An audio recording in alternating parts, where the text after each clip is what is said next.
Welcome guys, welcome back. So on Tuesday and Wednesday we had a lot of amazing games. I know that's one of the reasons why we like Champions League, because most times it's not always about what you have on paper. It's always about who is in the best spirit, who can play well in 90 minutes. It's mainly about who is the best for 90 minutes. Yeah, it's not always about who have most talent and who have most players. That plays a role, but you playing as you playing according to your talent matters a lot. I'm going to be talking about 4 or 5 matches. So let me start with the headline: Dynamo Zagreb beating Chelsea. I don't know what to make up of this game because Chelsea played awful. They played bad. I mean, I could only watch 45 minutes of that game. Trust me, I slept off. I had to wake up later and switch off the television because the game was boring. And we've seen this from Chelsea. If you're a true Chelsea fan, I know you've been noticing the games Chelsea have been playing lately are just boring. Lot of passes, lot of possession. I think 68% possession, 15 shots, 3 shots on target. Shots from outside the box, shots from inside the box, but they were not creative. Chelsea didn't create one big chance against Dynamo Zagreb, which is not on their levels. We can't talk about players, we can't talk about managers. Chelsea were a better side, but I felt Chelsea are playing so bad that the next day they had to sack Tuchel. I won't comment so much on that, but I feel like the players didn't do anything to even help themselves on Tuesday. They played bad. The goal was too easy. It was too easy for Chelsea, a club of that status, to concede that kind of goal. I don't know. I don't know what. It doesn't matter what kind of defense you want to put up. If we put Thiago Silva, Fofana, and Koulibaly, they will still concede. If you mix it up, remove Fofana, put Aspilicueta, they are still going to concede. No matter who you want to play there, no matter who is in between the sticks, no matter if you play 4 midfielders, if you play 5 midfielders, if you play 2 attackers, I mean, they are still playing badly. But why I say I'm not going to comment too much on Thomas Tuchel, I'm just going to make this simple. I felt the Chelsea management felt they done the right thing, but my question is, why do you allow this guy to make all your summer decisions about players? You let him splash money on players. Not that he splash money, he asked for players and you made sure he got most of them, even if you didn't get the most important one to him, partially because of the Koundé, the Rafinha that went on to Barca. You allow this guy to make decision if Ronaldo will come or not. You allow this guy to allow Lukaku to go on loan, to allow Timo Werner to go back to Leipzig, to make him make a decision to sell. That sounds like a tautology, but to make him take the decision to sell Bill Gilmore. I don't know. And at the end of the day, you sack him after the Dynamo match. I felt like if you can pull through summer, and you could have just wait for maybe two or more matches after that. I felt like, I don't know, I felt like it's weird to sack him that way. It's just weird, I think. So the match, Chelsea was nothing to write home about. They were just doing as they have been doing. 2 wins in 5 games. That's a bad thing. Celtic Real Madrid. I love this game because I love the way Celtic showed, they showed that they can play front foot. They didn't sit down too deep. Oh, we are playing against the champions. Let's just make a block 5-5, or let's play 5-4-1. They didn't do that. They played with their hearts. They even made Madrid afraid at times with the way they move the ball on counter, play the ball inside the box, try crosses. I feel like their approach to the game was very, very good. Even if they are playing against a 14-time champion, they showed strength, they showed everything that a club should show. And at the end of the day, Real Madrid got the win, second half, and let's not forget that Madrid goal. It was very, very amazing. And also, there is a player in Madrid I've admired for a very long time. Not a long time, he has not been there for a long time, but he's very, very admirable.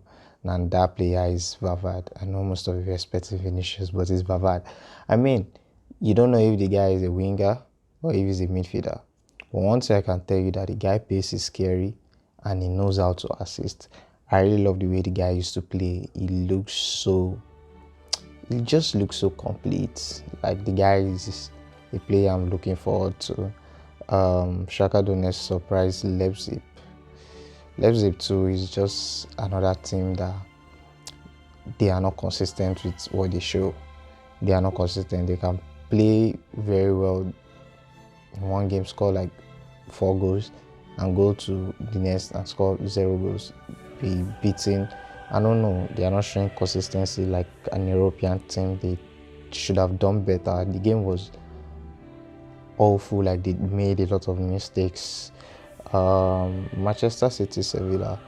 Yeah, this one was also I don't know, but I think Manchester City is just being Manchester City, having a good time. If you allow them space, if you don't close them down quickly, you are going to pay for it, because this team have one of the most fierce attack in Europe already before the arrival of Haaland. And now that they now have Haaland, trust me, they are very, very fearsome. This is a very great attacking team. We have Foden, we have, the luxury they have in attack is so limitless. And I feel so bad for Sevilla, because in my opinion, if you sell 2 of your starting central back for a good price, good money, you should have spent at least a little bit of reasonable money to do the cover up. What do you think you are going to manage? You see, in La Liga, they've not won any game this season. They've been conceding. Against Barca, it was so easy. Barca could have scored 4, 5, 6 goals, but it didn't happen. You guys have a great goalkeeper. Why can't you get a decent central back to just cover up for you? And the transfer window is already closed. It's going to be long before January, trust me. Juventus against Paris Saint-Germain. This one was nice because Paris played for 45 minutes and Juventus also played for 45 minutes. Why I said that was PSG was good first half and Juventus was also great second half. I feel like Juventus could have scored the second or third goal. I mean, a team where you have 2 very, very experienced central back in Marquinhos and Ramos, and you're still scared. Like, when they are under pressure, like when the boys with the opponent and the opponent is just applying pressure on them, they look like a very, very fragile side. PSG, I'm talking about PSG. They look like a very, very fragile side. And when they are with the ball in attack, they look like, oh, wow, unstoppable. So this team is still a 2 side of a coin situation. I feel they should find that consistency, because that's what happened to them against Madrid. They were good for first leg, they were good for second leg 45 minutes, and the remaining of the 45 minutes just turned off. That is very, very bad.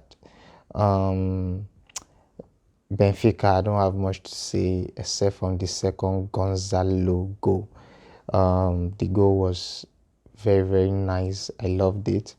Let's go to Wednesday, whereby Rangers fell to Ajax. This season, I didn't know much of what Ajax was going to do, because they lost a lot of important players in their team. We could see that Bayern was just shopping from them.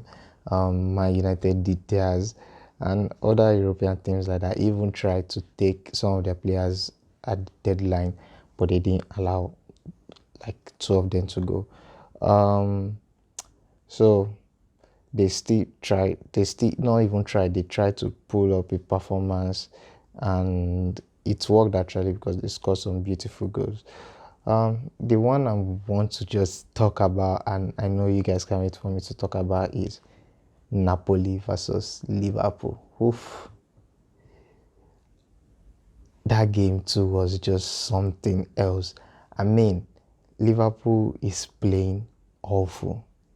They have just set a new standard of low for themselves. Van Dijk, one of the most talked about defender, like people were even people were saying stuff like this guy deserves a Ballon d'Or, best defender of all time. I've watched Van Dijk play most times. He's always brilliant the way he tackles the ball. But I don't know, this season Liverpool in general is not only Van Dijk, because when you go to the midfield, you have nothing. When you go to the defense, you have nothing, and you don't even know why your attack is not working. Because this is very very painful thing for club side. They fell for like to one goal. This is unlike Liverpool. Joe Gomez terrible. Trent terrible. I don't know. It doesn't matter who you put in now. Liverpool is not the same thing as they used to be. And I would advise them to go back to the basics. They just keep their position 4-3-3, no more attacking fullbacks, because I feel that used to put them in much trouble right now. So Porto Atletico, dramatic. Red card, 3 goals in 9 minutes. Very, very dramatic game. All thanks to Anthony Griezmann, who Atletico Madrid savaged the game to win. 9 minutes, I think it's called 98 minutes. That was wonderful.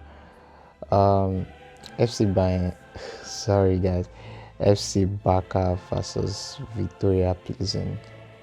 This game was so amazing because we could see Barca trio. I don't know if you have a trio right now, but I can see Barca trio combining to play very, very wonderful football. That's very, very amazing. And the same group, we have Inter Milan, Bayern Munich, whereby Bayern won. That's not news. Sané ran the show. He was very, very prolific this night. So Inter played badly. They've not always had this good game in Champions League. I don't know what is to happen. Even as dominant as they are they can be in Italy at times. They don't play well in Europe. The last one I'm talking about, Tottenham Hotspur versus Marseille. You could just see I've said this. Conte is just that kind of manager that gets what he wants.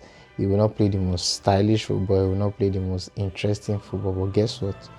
Result always come out. He always gets his result, and I want to commend Tottenham. I feel this is a man that can get them trophy if they stay focused. This is a man that he will try and win something for them. He has done it for Chelsea, he has done it for Juventus, he has done it for Inter Milan. This guy is a pro. He has been in the game for a very long time. So if there's someone that can turn course around, he is the man you want coaching your team, because he has this kind of strong mentality that he used to put in his players. Very, very aggressive. So I feel anything good can happen for Tottenham right now. That'll be all, guys, for my Champions League review. Ciao. Thanks for watching 22 podcast. Don't forget to click the subscribe button and like the video.